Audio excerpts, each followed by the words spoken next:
Frédéric? Oui, Yvan. Je suis un peu inquiet. Ah bon, mais pourquoi? Je suis même un peu perdu. Bah dites-moi. Oui, parce que je comprends pas. Mais quoi? Mais je comprends pas comment on peut être alimenté en eau potable quand on habite sur les hauteurs de Paname. Ah, mais vous allez regarder le sujet dans un instant. Parce qu'on va vous emmener au sommet de Paris, en un lieu que connaissent bien les habitants de Montmartre. Ah bah ça va mieux.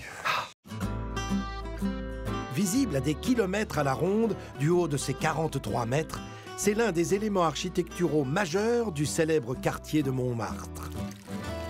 Voici le château d'eau de la Butte, qui fut construit en 1927, rue du Mont-Cenis. Comme le réservoir de Montmartre, situé à quelques mètres de là, il est de couleur blanche, afin de conserver l'harmonie du quartier. Son décor de façade, dans un style architectural néo-byzantin, est semblable à celui de la basilique du Sacré-Cœur.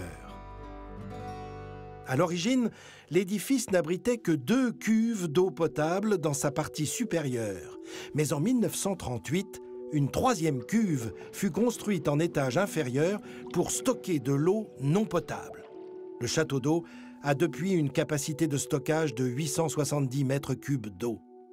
L'eau potable alimente les habitations de la partie haute de la butte de Montmartre, ainsi que les commerces et les fontaines à boire situées à une altitude supérieure à 100 mètres. L'eau non potable, elle, sert aux services municipaux, à l'arrosage des parcs et jardins et au nettoyage des rues et des trottoirs.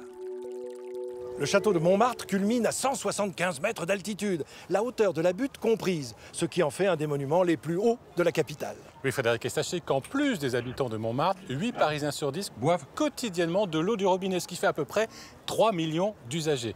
Allez, on se retrouve très prochainement pour une autre belle histoire d'eau de Paname. Vous aussi, vous êtes usagé, non? Ça suffit, taisez-vous. Très usagé.